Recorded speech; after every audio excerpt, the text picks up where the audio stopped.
Terima kasih masih bersama kami di iNews Today pemirsa. Sidang kasus pembunuhan disertai mutilasi dengan terdakwa Mulyana berakhir ricuh di Pengadilan Negeri Serang, Banten. Ya, keluarga korban tak kuasa menahan amarah karena menginginkan pelaku mendapatkan penderitaan yang sama seperti korban.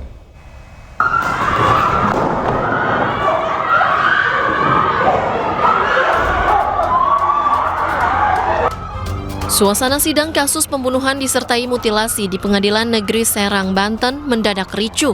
Keluarga korban tak kuasa menahan amarah saat terdakwa Mulyana dituntut hukuman mati oleh Jaksa Penuntut Umum Kejari Serang.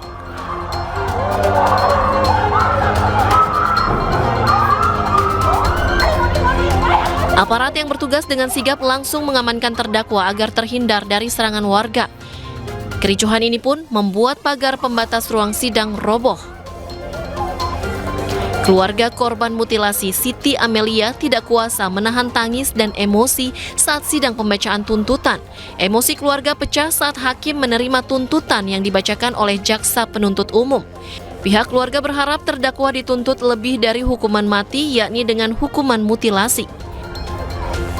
Sementara penasihat hukum dari pihak korban merasa cukup puas dengan pembacaan tuntutan oleh Jaksa Penuntut Umum. Menurutnya, fakta-fakta persidangan sudah cukup membuat terdakwa mendapatkan hukuman mati. Mulyana didakwa atas pelanggaran pasal 340 subsidiar pasal 338 KUH pidana tentang pembunuhan berencana. Berdasarkan pasal tersebut, Mulyana mendapatkan tuntutan hukuman mati. Hakim memberikan waktu 7 hari untuk kuasa hukum terdakwa menyusun pledoi atas tuntutan tersebut. Dari Serang, Banten, Mahesa Apriandi, iNews melaporkan. Bisa kematian diplomat Arya Daru Pangayunan masih menjadi misteri. Meski dinyatakan tidak ada keterlibatan pihak lain dalam kematian diplomat Daru, namun pihak keluarga sangsi akan hal tersebut. Kematian diplomat Arya Daru Pangayunan membuat publik geger. Kondisi korban yang terlakban di bagian kepala hingga muka membuat banyak spekulasi terkait penyebab kematiannya. Apalagi saat ditemukan posisi kepala korban dilakban dengan rapi. Pihak kepolisian pun telah mengeluarkan hasil penyidikan yang menyatakan tidak ada keterlibatan pihak lain dalam kematian diplomat Daru. Ya, namun pihak keluarga masih berharap ada keadilan untuk Arya Daru.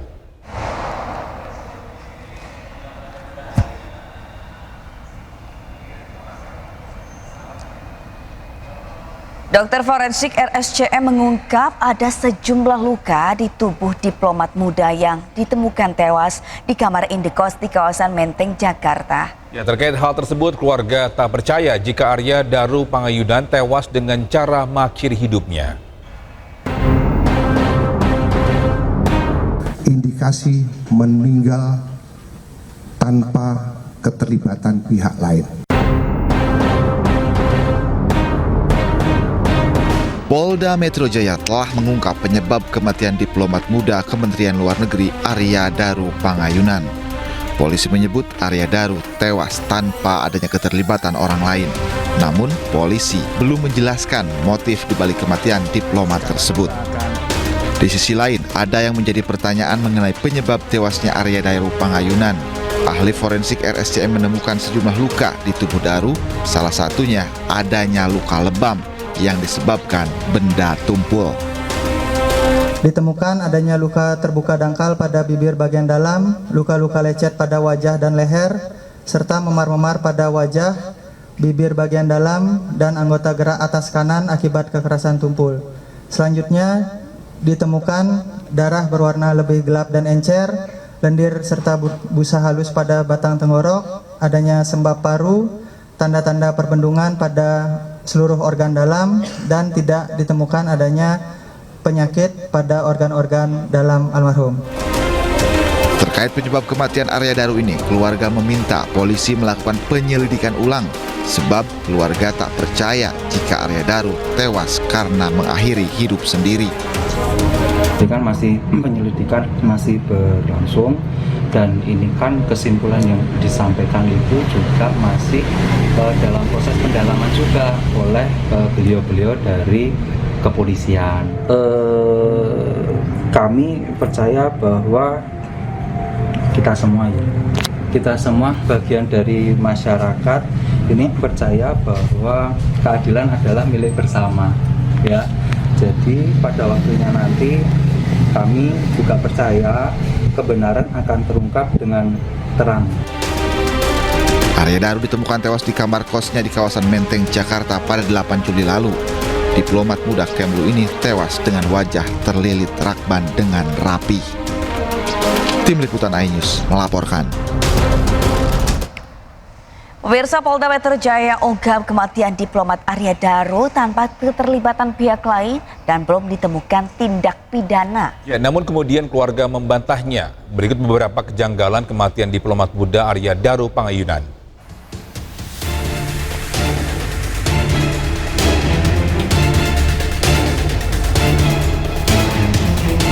Ya, menurut hasil otopsi yang dilakukan dokter forensik RSCM, Arya Daru meninggal akibat gangguan pertukaran oksigen pada saluran pernapasan atas. Hasil otopsi juga menyebut tidak ditemukan penyakit atau zat berbahaya dalam tubuh Arya Daru.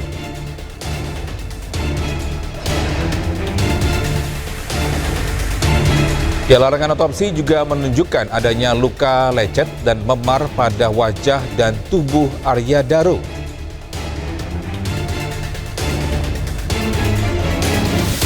Dari proses identifikasi, Barreskrim Polri menyatakan hanya ditemukan sidik jari milik Arya Daru dari lakban kuning yang membelit wajahnya.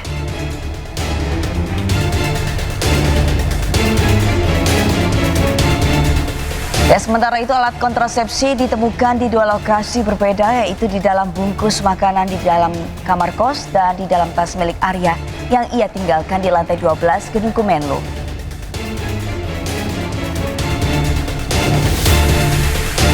Ponsel milik Arya Daru masih dinyatakan hilang dan terakhir terdeteksi di Mall Grand Indonesia.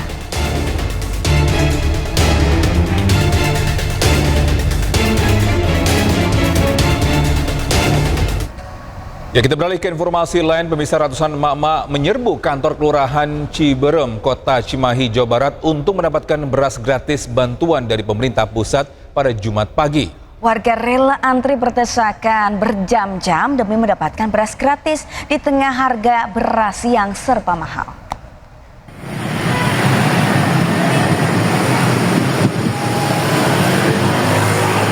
Kepadatan warga terjadi saat menyerbu pembagian beras gratis dari pemerintah pusat di kantor Kelurahan Ciberem, Kota Cimahi, Jawa Barat. Dengan membawa KTP dan kartu keluarga, warga mendapatkan 2 karung beras dengan total 20 kg. Sejumlah warga mengaku senang mendapatkan beras gratis ini di tengah harga beras yang mahal meski harus berdesakan. Di tengah teriknya matahari, warga rela antri lama hingga berjam-jam demi mendapatkan beras gratis. 1 jam lah. 1 jam. Kenapa bisa lama gitu, Bu? Nggak tahu, dia ada ngantri aja dari depannya juga. Ini dapat bantuan apa aja, Bu? Bansos ya, bansos. Berapa banyak, Bu? 20 kilo. Dengan adanya bantuan ini gimana, Bu, tanggapan Ibu? Ya, alhamdulillah Terbantu. Iya. Tapi masih nunggu lama tadi ya? Iya. Berdesak-desakan nggak sih, Bu, tadi, Bu?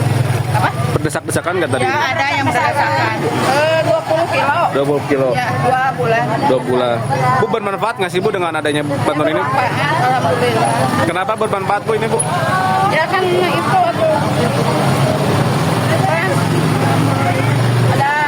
ada bantuan gitu.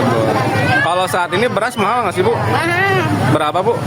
Yang sedang ke 14,5. Yang kurma 15,5. Berarti dengan adanya bantuan ini gimana, Bu? Ya, alhamdulillah kebantu gitu. Untuk hari ini, total ada 7.200 warga yang berhak mendapatkan beras gratis dari pemerintah di Kelurahan Ciberem ini. Dari Cimahi, Jawa Barat, Yuwono, iNews melaporkan.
Ya, terima kasih masih bersama kami di iNews Today. Masih bersama saya Togi Naga dan Sabrina Sheila. Dan pemirsa, jelang peringatan Hari Kemerdekaan, bendera One Piece ini kian banyak ditemukan di sejumlah wilayah di Indonesia. Ya, Togi, berkibarnya bendera One Piece ini dikaitkan sebagai bentuk kritik sosial dan sindiran kepada pemerintah.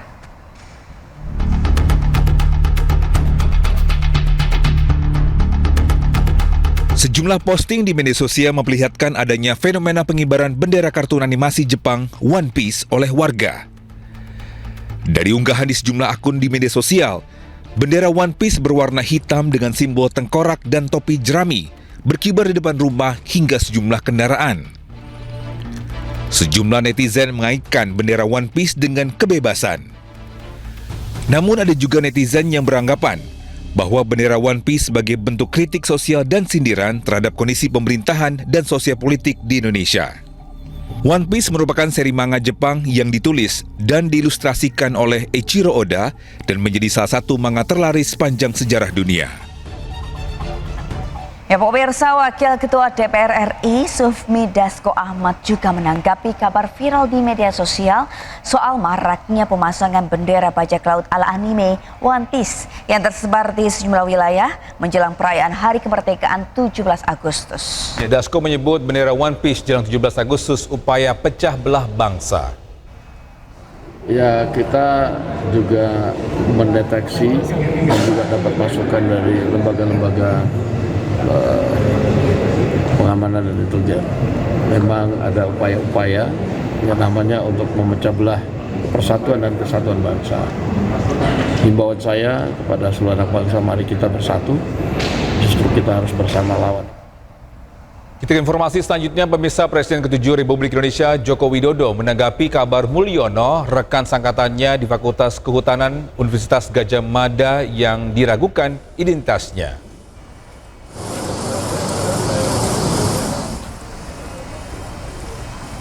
Selain itu, Mulyono juga dianggap sebagai calo terminal Tirto Nadi, Kota Solo, Jawa Tengah, setelah menghadiri acara reuni ke-45 Angkatan 1980. Sementara Jokowi mengaku Mulyono merupakan teman seangkatan lulusan sarjana kehutanan di UGM Yogyakarta. Jokowi menegaskan Mulyono bukan seorang calo terminal Tirto Nadi yang beberapa hari ini diisukan, namun karyawan PT Restorasi Ekosistem Indonesia yang terletak di perbatasan Provinsi Jambi dan Sumatera Selatan. Semua kok diragukan, ijazah diragukan, skripsi diragukan, KKN diragukan, teman diragukan, terus apa lagi yang mau disampaikan? Pak Mulyono itu adalah teman seangkatan saya tahun 80. Hanya lulusnya saya lebih cepat. Saya 85 bulan November, Pak Mulyono ini di tahun 87. Bedanya itu. Kemudian terakhir yang saya tahu, beliau bekerja di Jambi, di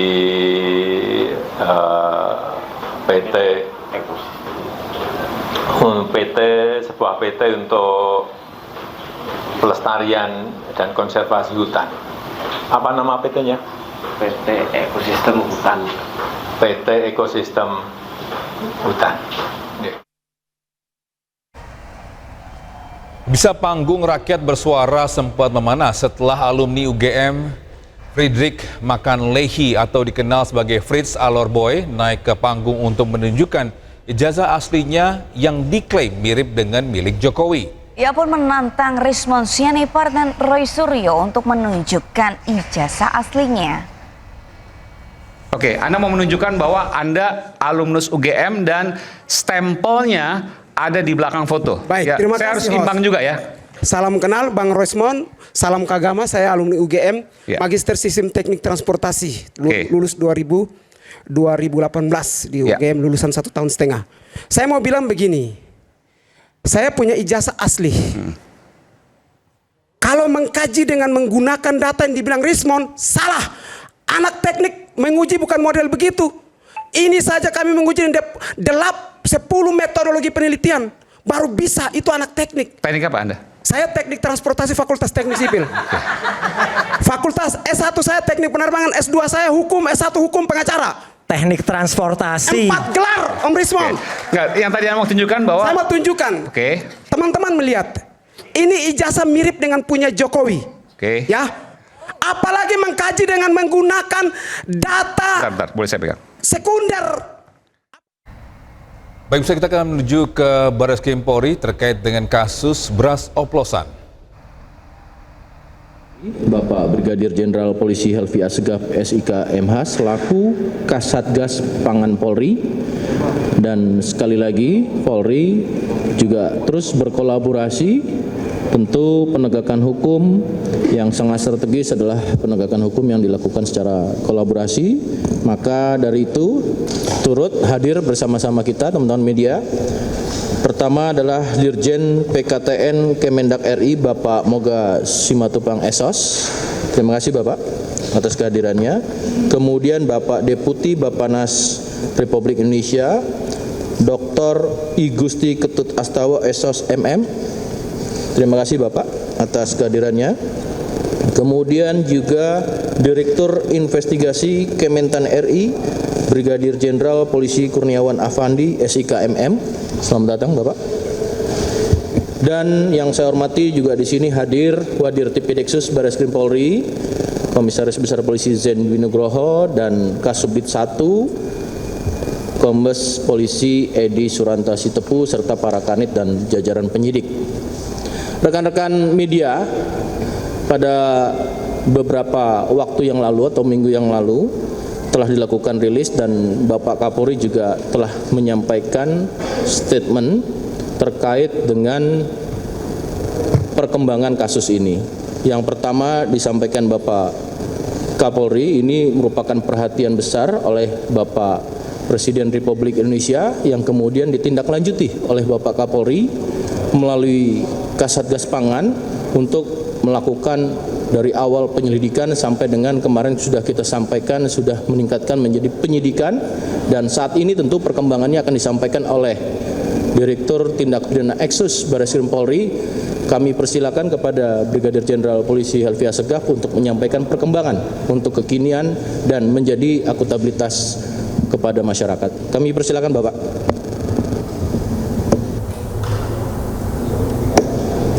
Terima kasih. Assalamualaikum warahmatullahi wabarakatuh. Selamat pagi, salam sejahtera untuk kita sekalian. Yang kami hormati Bapak Korpenmas Divmas Polri, Brigjen Pol Truno Yudo. Yang kami hormati Dirjen PKTN Kemendak Republik Indonesia, Bapak Moga Simatupang.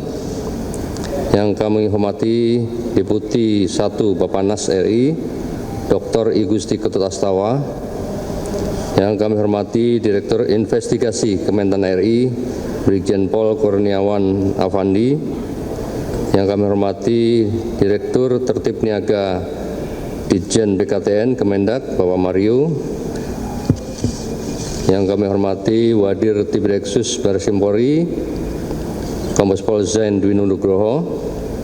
Yang kami hormati Kasubdit 1 Dirtipideksus Barreskrim Polri, Kombes Pol Edi Suranta Sitepu, para kanit Subdit 1 Dirtipideksus Barreskrim Polri dan penyidik sekalian serta rekan-rekan media yang kami banggakan.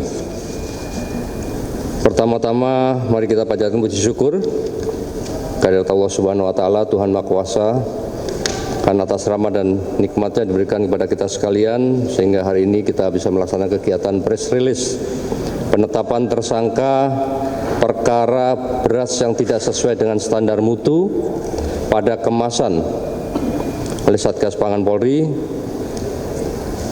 Pada kesempatan yang baik ini, kami Satgas Pangan Polri ingin menyampaikan perkembangan hasil penyidikan perkara memproduksi dan memperdagangkan beras yang tidak sesuai dengan standar mutu pada kemasan yang telah kita umumkan sebelumnya pada tanggal 24 Juli 2025 terhadap 3 produsen dengan 5 merek.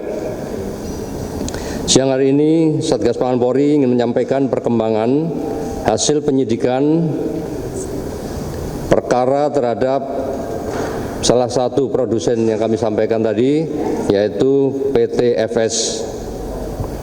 Dari hasil pemeriksaan saksi-saksi, ahli perlindungan konsumen, ahli laboratorium pengujian mutu produk Kementan RI, dan ahli pidana, penyidik telah menemukan bukti yang cukup untuk menetapkan tersangka yang bertanggung jawab terhadap produksi dan peredaran beras premium yang tidak sesuai dengan standar mutu pada kemasan. Secara garis besar kami sampaikan bahwa dasar daripada penyidikan ini adalah LPA nomor 21 bulan 7 2025, surat perintah penyidikan nomor 706 2025, surat perintah tugas penyidikan nomor 707 bulan 7 tahun 2025. Diawali dengan adanya surat Menteri Pertanian kepada Kapolri pada tanggal 26 Juni 2025 tentang penyampaian hasil investigasi terhadap mutu dan harga beras kategori premium dan medium yang beredar di pasar yang dilakukan pada tanggal 6 sampai 23 Juni 2025 pada 10 provinsi dengan jumlah dari 268 sampel dari 212 merek premium dan medium. Ditemukan 232 sampel atau 189 merek yang tidak sesuai dengan mutu dan takaran. Dari temuan tersebut, Satgas Pangan Polri telah menindaklanjuti dengan melakukan penyelidikan berupa pengecekan ke lapangan baik ke pasar tradisional maupun pasar modern. Melakukan pengambilan sampel, pengecekan ke laboratorium terhadap sampel beras maupun meminta keterangan para saksi ahli maupun produsen dari produsen beras tersebut. Dari hasil penyelidikan ditemukan 5 merek beras premium yaitu Sentra Ramos Merah, Sentra Ramos Biru, beras Sentra Pulen, Sania, dan Jelita.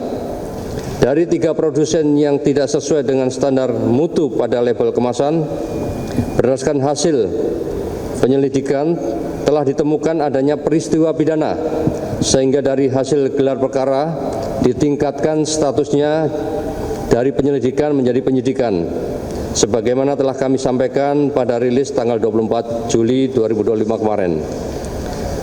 Proses penyidikan terhadap produsen PTFS yang memproduksi Sentra Ramos Merah, Sentra Ramos Biru, dan beras Sentra Pulen, Satgas Pangan Polri telah melakukan pemeriksaan terhadap saksi sebanyak 14 orang, pemeriksaan terhadap ahli laboratorium pengujian mutu produk Kementan RI, ahli laboratorium pengujian beras, ahli perlindungan konsumen, dan ahli pidana.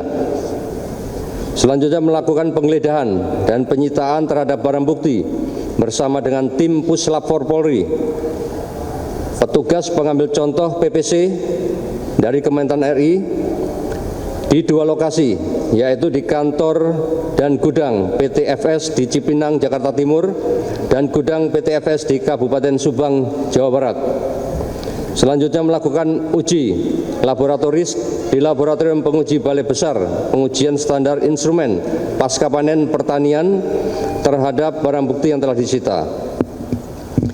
Ditemukan fakta-fakta penyidikan sebagai berikut. Yang pertama yaitu sampel beras premium merek Sentra Ramos Merah, Sentra Ramos Biru, dan beras Sentra Pulen yang didapatkan dari beberapa lokasi di pasar tradisional dan retail modern telah dilakukan uji laboratorium dengan hasil komposisi beras tidak sesuai dengan standar mutu SNI.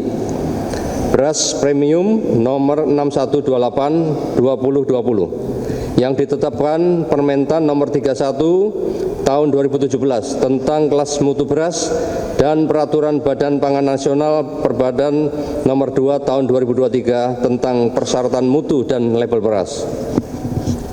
Di kantor dan gudang produksi PTFS di Cipinang, Jakarta Timur, serta gudang produksi PTFS di Subang, Jawa Barat telah disita dan diambil sampel oleh petugas pengambil contoh PPC terhadap beras produksi FS sebagai berikut. Beras premium FSN merek Sentrawangi, barang di hold di lokasi gudang Kemudian beras premium FSN merek Sentrawangi hasil upgrade atau produksi ulang dari barang merek FSN Sentrawangi. Yang ketiga, beras premium FS Melati Sentra Ramos hasil upgrade produksi ulang dari barang beras FSN Sentra Ramos kemasan hijau. Yang keempat, beras premium merek Kesik barang bukti di hold. Kemudian beras premium FS Alfamart Sentra Pulen hasil upgrade. Terhadap beras yang disita, penyidik telah melakukan pengujian di lab BPMPT Kementan RI dengan hasil beras Sentrawangi dan dengan status hold tidak memenuhi standar mutu. SNI beras premium nomor 6128/2020. Selanjutnya ditemukan dokumen instruksi kerja yang dibuat oleh PTFS menjadi pedoman dalam melakukan produksi beras baik premium maupun medium yang memuat standar mutu dengan parameter yang ditetapkan oleh Kepala Seksi Quality Control dan Direktur Operasional PTFS, di mana parameter tersebut tidak memperhitungkan penurunan mutu pada saat proses handling dan distribusi sampai dengan ke level konsumen. Selanjutnya penyidik juga menemukan minute of meeting pada tanggal 17 Juli 2025 terkait dengan instruksi untuk memperbaiki mutu beras dengan cara menurunkan broken beras patahan dari 14 sampai dengan 15% menjadi 12%. Setelah Menteri Pertanian mengumumkan hasil investigasi terhadap sampel beras medium dan premium yang tidak sesuai dengan standar mutu ke publik. Berdasarkan fakta hasil penyidikan di atas, penyidik telah melakukan gelar perkara dan menemukan 2 alat bukti untuk meningkatkan status 3 orang karyawan PTFS menjadi tersangka, yaitu 1 Saudara KG selaku Direktur Utama PTFS. Yang kedua, Saudara RL selaku Direktur Operasional PTFS. Yang ketiga, Saudara RP selaku Kepala Seksi Quality Control PTFS. Modus operandi, pelaku usaha melakukan produksi dan memperdagangkan beras premium tidak sesuai standar mutu SNI beras premium nomor 6128/2020 yang ditetapkan Permentan nomor 31 tahun 2017 tentang kelas mutu beras dan peraturan Badan Pangan Nasional Perbadan nomor 2 tahun 2023 tentang persyaratan mutu dan label beras. Barang bukti yang telah disita yaitu beras total 132,65 ton dengan rincian kemasan 5 kilo. Berbagai merek, beras premium produksi PTFS sebanyak 127,3 ton. Yang kedua, menyita kemasan 2,5 kg. Berbagai merek beras premium produksi PTFS sebanyak 5,35 ton. Selanjutnya penyidik juga melakukan penyitaan dokumen legalitas dan sertifikat penunjang. Yang pertama, dokumen hasil produksi, dokumen hasil maintenance, legalitas perusahaan, dokumen izin edar, dokumen sertifikat merek, dokumen standar operasional prosedur, pengendalian ketidaksesuaian produk dan proses, serta dokumen lainnya yang berkaitan dengan perkara. Selanjutnya hasil uji laboratoris di Laboratorium Kementan RI terhadap 4 merek sampel beras premium, Sentra Ramos Biru, Sentra Ramos Merah, Sentra Pulen, dan Sentrawangi. Pasal yang dilanggar, tindak pidana perlindungan konsumen yang dilakukan oleh para tersangka, yaitu melakukan memperdagangkan produk beras yang tidak sesuai dengan standar mutu pada label kemasan sebagaimana dimaksud dalam pasal 62 junto pasal 8 ayat 1 huruf A dan F Undang-Undang Nomor 8 Tahun 99 tentang Perlindungan Konsumen yang berbunyi tidak sesuai dengan janji yang dinyatakan dengan label, etiket keterangan, iklan atau promosi, penjualan barang atau jasa tersebut dan atau pasal 3 Pasal 4 dan Pasal 5 Undang-Undang Nomor 8 2010 tentang TPPU, Tindak Pidana Pencucian Uang. Ancaman hukuman Pasal 62 Perlindungan Konsumen yaitu 5 tahun penjara dan denda 2 miliar rupiah. Sedangkan Undang-Undang TPPU pidana penjara 20 tahun dan denda 10 miliar. Rencana tindak lanjut penyidik setelah dilakukan penetapan tersangka tersebut yaitu melakukan pemanggilan dan pemeriksaan terhadap 3 orang tersangka.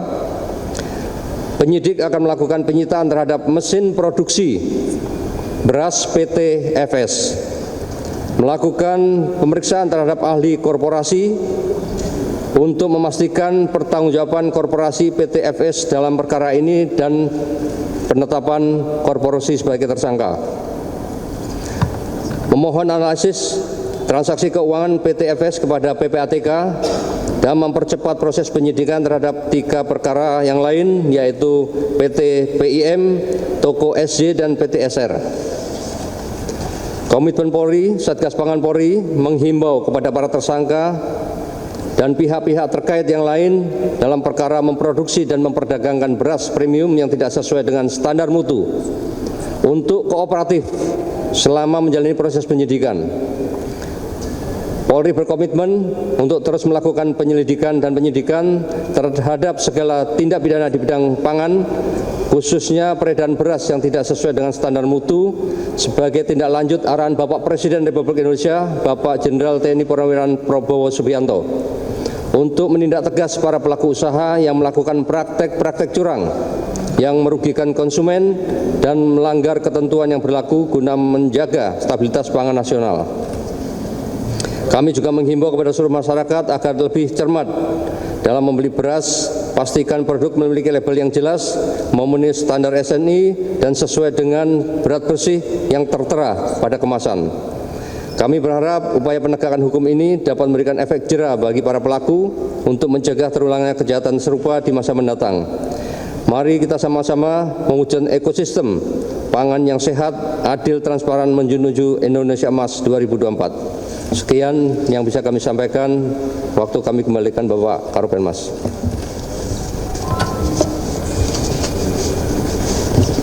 Baik, terima kasih Bapak Direktur.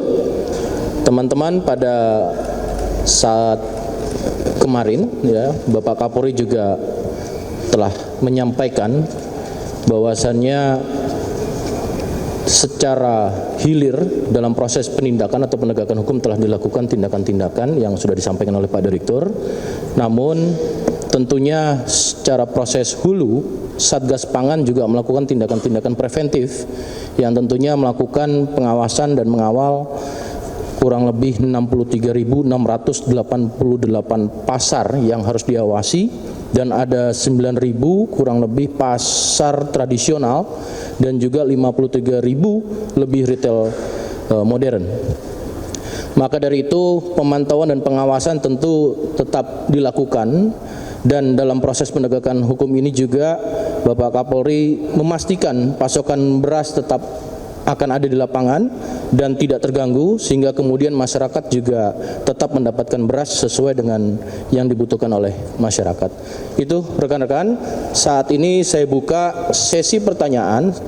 Sesi pertama kami persilakan kepada 3 penanya, tolong disebutkan nama dan nama medianya, kami persilakan.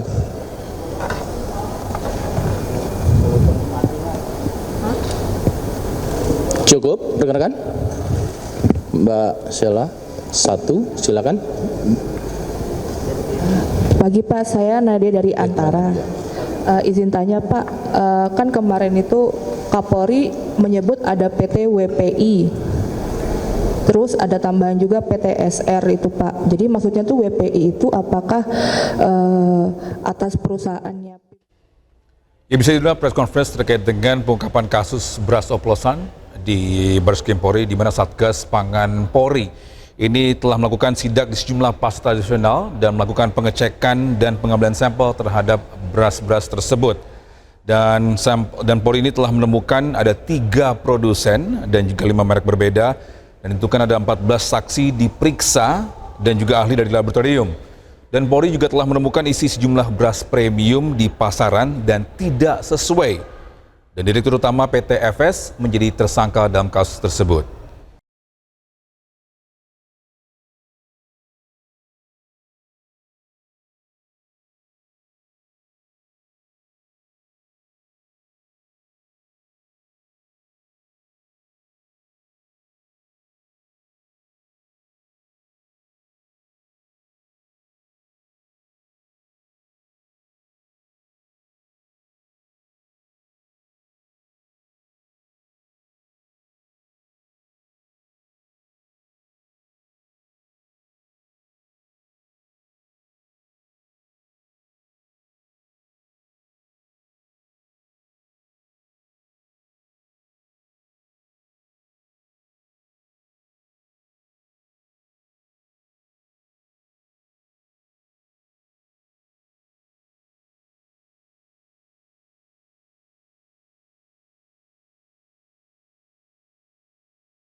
Dan bisa kita ke informasi selanjutnya di mana DPR RI menyetujui permintaan abolisi untuk terdakwa kasus impor gula Thomas Trikasih Lembong. Selain itu DPR juga menyetujui pemberian amnesti untuk terdakwa kasus suap PAW DPR RI Hasto Kristianto yang diusulkan Presiden Prabowo Subianto. Hari ini kami di DPR RI. Ya, pemberian abolisi dan amnesti diberikan setelah seluruh fraksi di DPR telah menyepakati usulan tersebut dan tinggal menunggu penerbitan keputusan Presiden. Wakil Ketua DPR RI Sufmi Dasko Ahmad menjelaskan jika sudah terbit keputusan Presiden, maka seluruh hukum yang sedang berjalan terhadap dihentikan. Hasto Kristianto dengan pidana penjara selama 3 tahun dan 6 bulan dengan Nomor Pres R43 Pres 07/2025 tanggal 30 Juli 2025 atas pertimbangan persetujuan DPR RI tentang pemberian abolisi terhadap saudara Tom Lembong. Yang kedua adalah pemberian persetujuan atas dan pertimbangan atas surat Presiden nomor 42 Pres 07/2025 tanggal 30 Juli 2025 tentang amnesti terhadap 1.116 orang yang telah terpidana diberikan amnesti, termasuk dan khusus kepada yang disebut tadi kepada Bapak Hasto, juga Kementerian Hukum yang mengusulkan kepada Bapak Presiden bersama-sama dengan 1.116 dengan berbagai macam pertimbangan yang kami sampaikan kepada Bapak Presiden. Demikian pula halnya pengusulan ke Presiden juga dilakukan oleh Menteri Hukum atas pemberian abolisi kepada saudara Tom Lembong. Ya, pemirsa, KPK memutuskan untuk banding atas putusan Majelis Hakim Pengadilan Tipikor yang menghukum Hasto Kristianto dengan pidana 3,5 tahun penjara.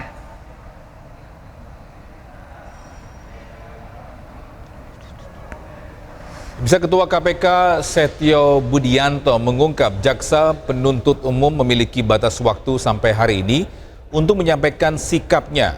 Ia juga menyerahkan seluruh keputusan tentang vonis Hasto pada Direktur Penuntutan KPK.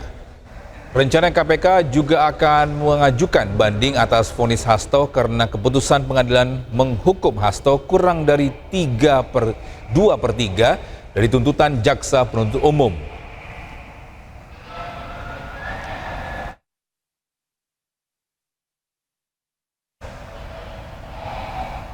Dan untuk mengetahui perkembangan amnesti Hasto dan banding KPK yang batasnya ini hari ini, kita sudah bergabung dengan rekan Ismalia dari gedung KPK. Ya Ismalia, apakah sudah ada keterangan dari pihak KPK pada hari ini?